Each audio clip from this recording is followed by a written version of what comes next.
E se eu te disser que, há milhares de anos, Deus decidiu apagar o mundo por completo, mas escolheu apenas um homem para recomeçar tudo?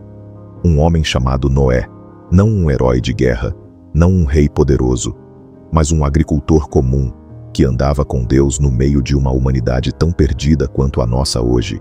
Seria ele só mais um personagem bíblico? Ou talvez o maior sobrevivente da história? Neste vídeo, vamos mergulhar fundo na história de Noé, desde sua origem até o pós-dilúvio, incluindo segredos que você provavelmente nunca ouviu. Prepare-se para descobrir como uma família mudou o destino da humanidade. Seja você cristão, curioso ou até cético, essa é uma história que merece ser entendida. Então, se inscreva no canal, ative o sininho e vem comigo nessa jornada épica. Primeiro, vamos entender quem foi Noé, afinal. Antes de ser o homem da arca, antes de salvar a humanidade, Noé era apenas mais um descendente de Adão. Mas não qualquer descendente. Ele fazia parte de uma linhagem especial, que começava com Sete, irmão de Caim, e Sete, filhos de Adão e Eva. Seu pai se chamava Lameque, e seu avô tinha um nome bem conhecido, Matusalém. Sim, aquele cara que viveu 969 anos. E quando Lameque teve Noé, ele disse algo curioso: "Este nos consolará acerca das nossas obras e do trabalho de nossas mãos." Gênesis 5:29. O nome Noé, aliás, vem do hebraico Noach, que significa descanso ou consolo. Um nome cheio de esperança em tempos difíceis. Mas como alguém comum se torna o escolhido para recomeçar a humanidade? A resposta está na forma como ele viveu sua vida. Você já imaginou viver em um mundo tão cheio de maldade que Deus decide apagá-lo por completo? Pois é exatamente isso que lemos em Gênesis 6. E no meio desse caos, havia um homem que se destacava. Este Noé era homem justo e íntegro entre os seus contemporâneos, e andava com Deus.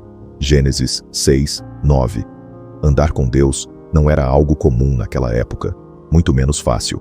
Enquanto todos ao seu redor mergulhavam em violência, corrupção e opressão, Noé mantinha sua fé firme, mesmo sem entender direito o que viria pela frente. A Bíblia diz que ele era íntegro entre os seus contemporâneos, ou seja, diferente. Ele não era perfeito, mas tinha um coração voltado para Deus num tempo em que quase ninguém mais se importava com isso. E talvez essa seja a maior lição que podemos tirar da vida de Noé. Não precisamos ser perfeitos para sermos escolhidos. Às vezes, basta sermos fiéis quando ninguém mais é. Um dia, Noé recebe uma visita inesperada, ou melhor, uma mensagem direta do céu. Deus lhe diz: "A terra está cheia de violência por causa dos homens. Vou mandar um dilúvio para destruir tudo." Gênesis 6:13. E então vem a parte mais maluca: construa uma arca. Só que não era qualquer barquinho, era uma estrutura gigantesca, com quase 140 metros de comprimento, feita de tábuas e betume. Imagina a cena: um homem só, sem experiência naval, começando a construir algo que ninguém jamais tinha visto. As pessoas devem ter achado que ele enlouqueceu. Arca pra quê? Não tem mar aqui. Mas Noé não parou. Ele obedeceu, mesmo sem entender totalmente. E quanto tempo isso levou? A Bíblia não diz exatamente, mas tradições antigas sugerem cerca de 100 anos. 100 anos pregando, avisando, construindo, enquanto ninguém acreditava. E aí surge a pergunta: se você tivesse que construir algo gigante hoje, sem saber o porquê, você teria coragem de continuar? A arca está pronta. Os animais estão entrando, macho e fêmea, 2 de cada espécie, alguns 7 pares. E então, chega o dia em que tudo muda para sempre. No 161º ano da vida de Noé, vieram as águas do dilúvio sobre a terra. Gênesis 7:11. Não foi só uma chuva forte, foi algo sem precedentes. 40 dias e 40 noites de chuva torrencial, enquanto os abismos das profundezas também se abriam. Toda a terra foi coberta. Montanhas sumiram sob as águas. Não havia onde correr, não havia onde se esconder. E tudo o que restou foram 8 pessoas dentro daquela imensa arca, flutuando no que um dia foi o mundo inteiro. É difícil imaginar tamanha destruição, mas talvez essa tenha sido a intenção: recomeçar. Um mundo corrompido, zerado, uma nova chance para a humanidade. Você já passou mais de um ano dentro de um espaço fechado, com sua família e centenas, talvez milhares, de animais? Pois é exatamente isso que Noé e sua família viveram. A arca não era só uma construção gigante, Era também um lar improvisado no meio do nada. Eles entraram com tudo o que precisavam: comida, água, roupas e muita paciência. Imagina o cheiro, o barulho dos animais, as tarefas diárias, sem falar no desafio emocional de ver o mundo acabar lá fora. Foram 1 ano e 10 dias dentro da arca.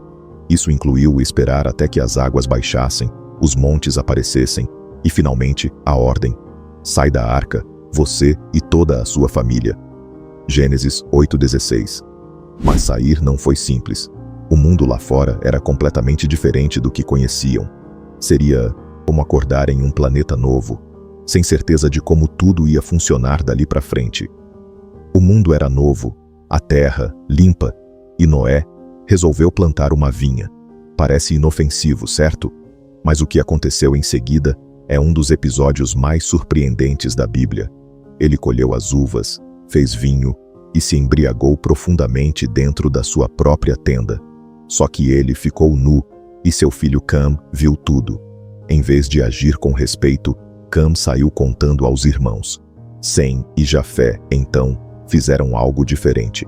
Cobriram o pai com cuidado, virados para trás, sem olhar para ele.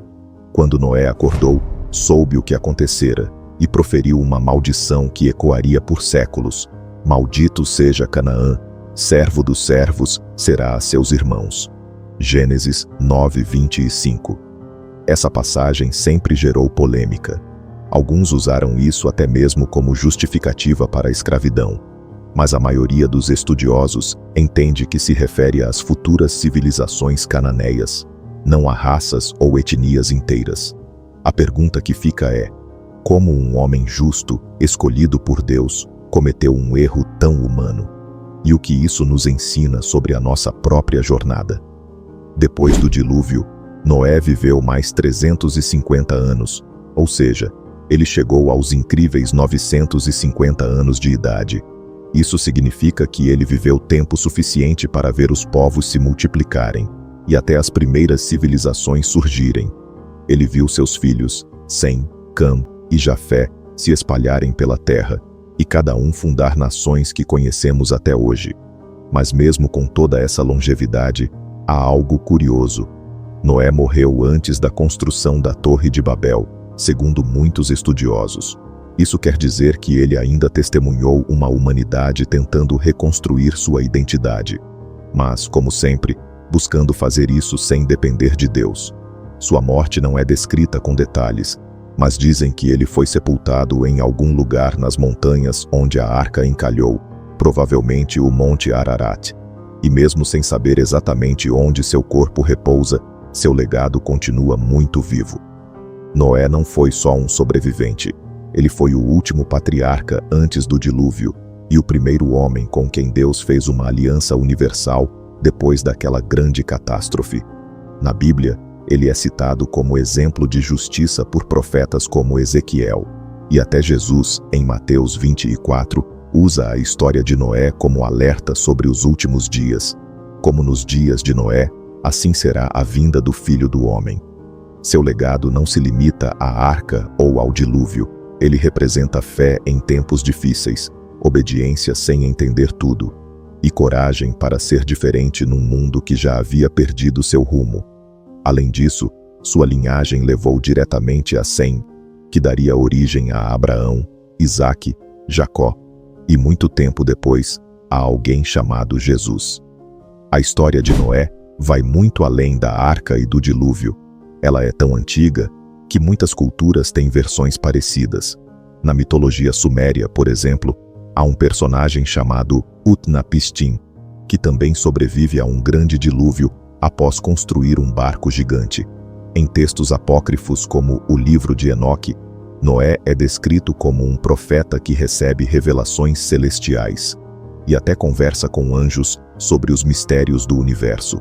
No Islã, ele é conhecido como Nu e é lembrado como um dos primeiros profetas que pregou a unidade de Deus, mas foi rejeitado pela maioria de seu povo. Até hoje, existem teorias sobre o local onde estaria a Arca de Noé. Monte Ararat, na Turquia, é o mais famoso, mas nenhuma descoberta concreta foi feita até agora. E o mais impressionante, muitas civilizações antigas mesmo sem contato entre si, têm histórias de um grande dilúvio. Será coincidência? Ou será que algo realmente aconteceu? Você pode não ser chamado para construir uma arca, mas talvez esteja sendo chamado a fazer algo igualmente difícil. Talvez seja a hora de ser diferente, de andar com Deus, mesmo quando ninguém mais parece se importar. Noé nos ensina que não precisamos ser perfeitos para sermos escolhidos. Às vezes, basta sermos fiéis quando quase todos desistiram.